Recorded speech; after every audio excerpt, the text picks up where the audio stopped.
Ano ang pambansang dahon ng Pilipinas? Sa, ay hindi. Bulaklak yung nasa Bulaklak pala yung nasa isip ko. Anahaw.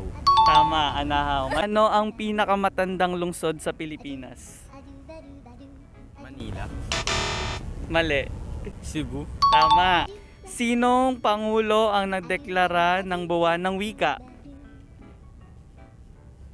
Manuel Quezon. Mali. Fidel Ramos. Tama. Ano ang pinakamalaking pulo sa Pilipinas? Luzon. Tama. Ano ang mga probinsya na nabibilang sa Calabarzon? Cavite, Laguna. Ano ulit? Cavite, Laguna. Batangas. Rizal. Ano yung Go. Rizal? Ano yung huli? Ang dulo na lang yan.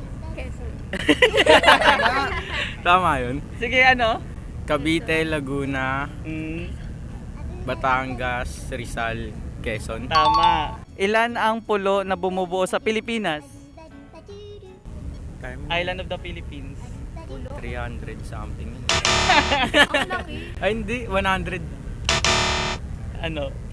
150 something. Mali. Ah, 3,000. 3,000. Mali. 7,107. Tama.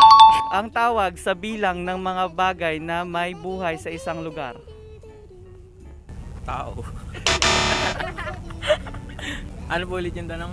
Ang tawag sa bilang ng mga bagay na may buhay sa isang lugar. Human beings. Lugar, populasyon, Tama. Ang galing mo doon. Ano ang ating wikang pambansa? Pilipino. Mali. Tagalog. Tama. Sino ang kauna-unahang babaeng presidente ng Pilipinas? Hindi. Corazon Aquino. Tama. Ay, hindi Sino ang nagsulat ng Noli Me Tangere at El Filibusterismo? sa Rizal. Rizal. Tama. Okay, thank you. Thank you so much, guys.